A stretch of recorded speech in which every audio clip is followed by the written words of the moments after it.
So this is a Qiyi clock, and the Qiyi clock is by far the best clock, but we can make it better with a few simple mods and just a pretty simple lubrication process. So I'm going to be showing you how to mod and set this up to its maximum potential. Before we begin the video, please make sure that you like and subscribe to the Calzone Cuber channel. I'm trying to reach 100 subscribers. So yeah, that would definitely help out a lot. So the first things we notice with this clock, or the main issues to fix, is the clock, or the puzzle, is tight, dry, and the magnets are weak. And if you're a beginner or just haven't modified a clock in a while or never, you won't really realize these features, but with my Lilac clock, for example, that I've modified to the max, it sounds a lot different. So I'm just going to give you like a sound test. So here's a dry clock and here's a setup clock. So yeah, obviously much faster. Magnets are a lot stronger because you can really hear that snappiness of it, and it's just a lot better. So we're going to try and make 2024 edition turn into a really good clock. I'm going to show you all the supplies up next that you are going to need for this modification process. You might see them off screen. I didn't really do a great job of hiding them. So basically, the first thing we wanted to fix was making it looser. So the supplies we're going to need for that are a screwdriver and a roll of electrical tape. I highly recommend using electrical tape since it's quite small. You can also use scissors to cut the electrical tape, but if you can just rip it off, that works too.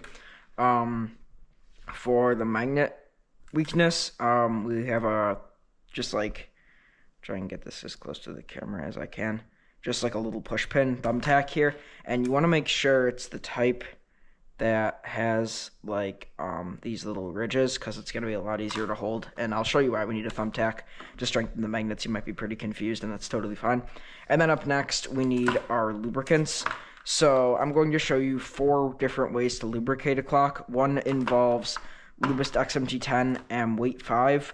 One involves just weight 5, and one involves strictly silk. So the main thing about all of these lubricants is that none of them are water-based.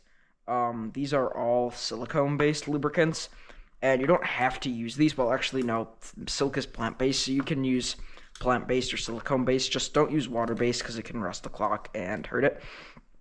I know, like, you don't have to use these lubes. There's tons of other silicone lubes out there. I know, like, there's like those GAN lube set that they came out with. Those are all silicone.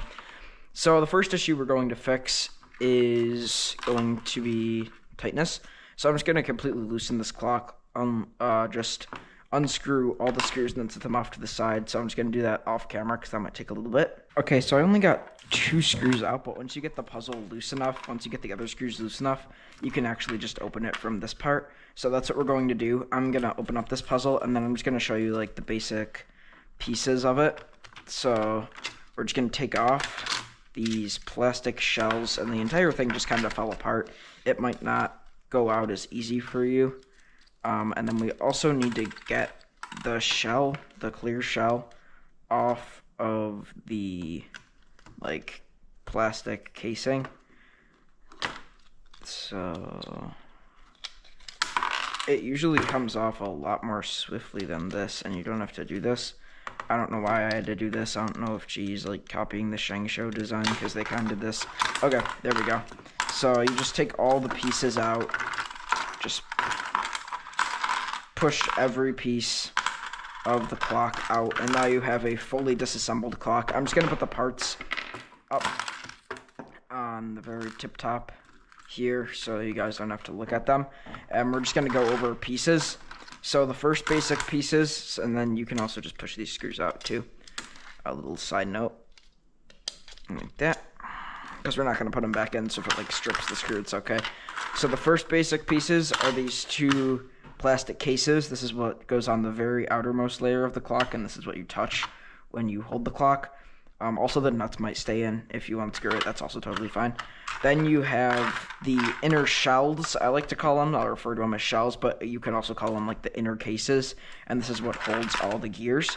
And then we have two different types of gears for a clock puzzle.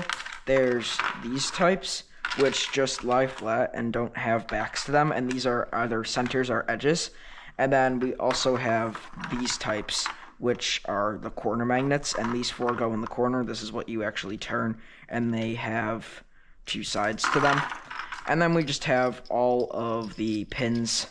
Those are the pins. I mean, there's not really much to explain them. Okay, so the first issue we're going to fix now is going to be using this little bugger, this thumbtack, to raise the magnets. So the first thing you want to do is you want to just take out two of the edge center clocks that are opposite colors. So I'm going to take out a turquoise and a cream. I don't really know the colors of the emerald. It's probably emerald. And then we're just going to put them back into the centers for now. And these are the ones that we're going to raise. We're going to raise them individually. But basically the concept of this is you want to take a thumbtack, and these... I'm trying to get the camera centered, so sorry if I'm not talking. These tiny little holes, you want to put the thumbtack in the back of them and then push up till the magnet becomes raised. And you usually don't want to do this. You want to do this like while it's laying face down, but I'm doing it here, so yeah, that's probably not optimal. So you could also use tweezers, because sometimes that'll happen. You'll push it like too far and then it gets like fully encased. Like, see, it lies flat on that one. That shouldn't happen. I'll just keep going around all of them, and then you can just take tweezers and put it back in. But basically what's supposed to happen is you're supposed to lie it down flat and push them in. I just don't like doing that, so I use it that way. But what it's supposed to look like when you're done is this, where the magnet like lies flush with the plastic and all of these are dented down.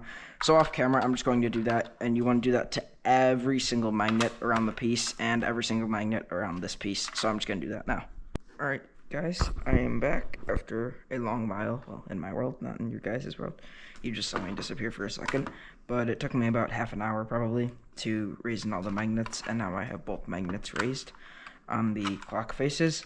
So what I usually do at this point is I put the center clocks back in where they are, and then I just reassemble the clock. It doesn't matter what orientation you put the clocks in.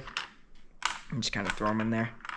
Doesn't really matter. And then I just do a couple turns on the puzzle to see if I succeeded in making it good, if the magnets are too strong, if the magnets are too weak. I will usually just raise or lower them. Hopefully this works. Yeah, I knew that was gonna happen. Okay, I don't know how to put back together clocks. Good. There we go. And then just snap this whole contraption back together, back and front, like that. And yeah, wow, already. Even you guys at home can probably hear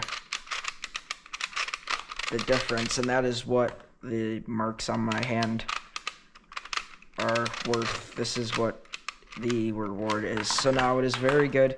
It's just a little dry, so the next step will be lubrication, and I'm gonna show you the three different methods all at the same time, so it's not gonna be too confusing. Also, just make sure to set off the center magnets to the side, so you know which ones it was that you modified. And also, if you had any questions throughout the video, please ask in the comments. I would be happy to help with any questions from beginner modders or just beginners in the event of clock who want to get good at it. So I'm gonna kind of do all of them at the same time, as I said. But normally what I do is I take weight 5 and I put one tiny drop on each like little corner, and then I wipe it in. But you could do that with weight 5 or Mystic. If you're using the strictly weight 5 setup, you're only gonna put 2 drops in the diagonal corners.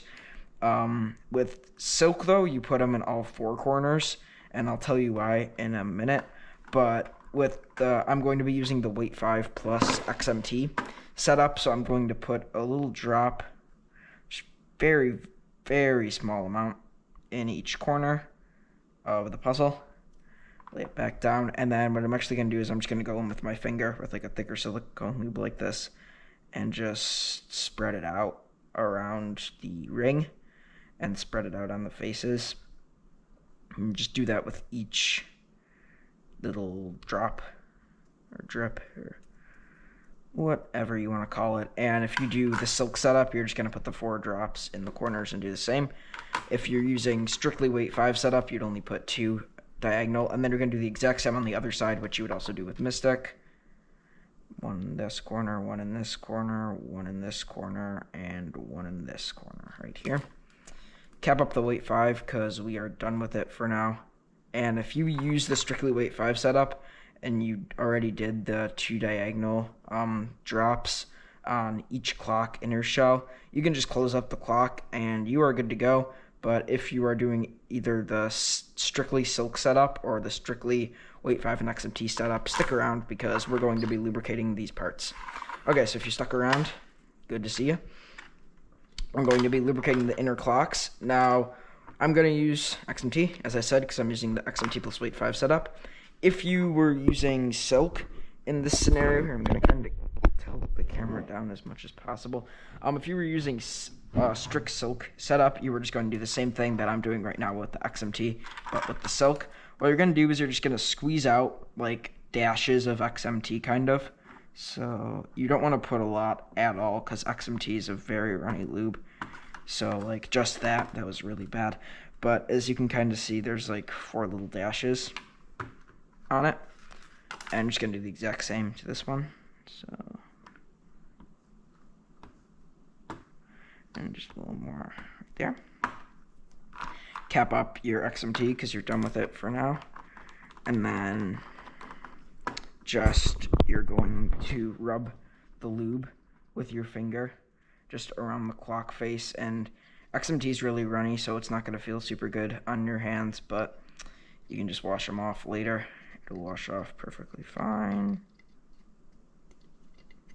So yeah, really just wanting to rub that around the puzzle very evenly. And as I said before, if you're using strictly silk setup, do the exact same thing I'm doing right now, but just with silk. And then you're just going to do the same thing to the other face. So just rub it around like this with your fingy.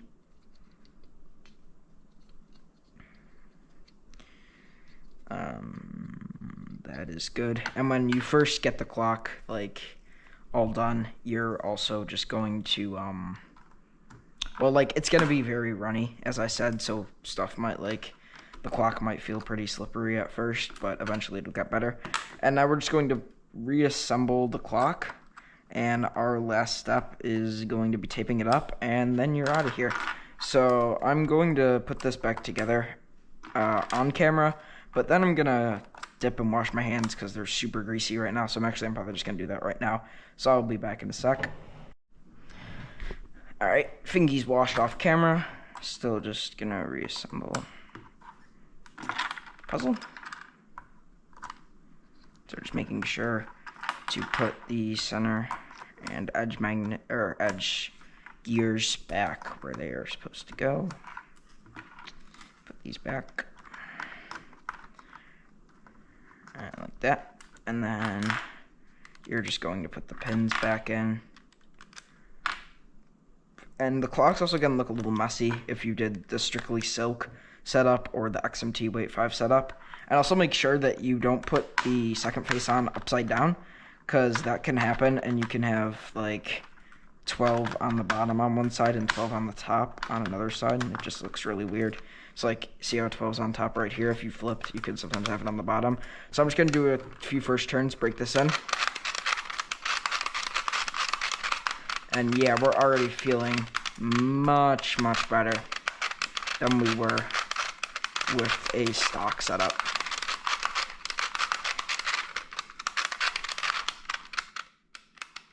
So yeah, as I said, XMT is very, very oily. So you can actually kind of get it on your hands, to be perfectly honest. Like the clock itself on the outside can feel a little lubey, but eventually that will stop and you will be having a perfectly fine feeling clock. If it doesn't stop for you, just wipe it off a little more. And then the next thing we're going to be doing is tape. This is pretty self-explanatory. Just tape. Oh shoot. Just tape the seam of the plastic cases up right here. And after that, you're good to go. So I'm just going to tape up mine and maybe do a couple solves with it tomorrow for the outro. So that's going to be it that you're seeing of me today. Thank you for watching. I'll see you in the next one. Well, bye.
.501 average.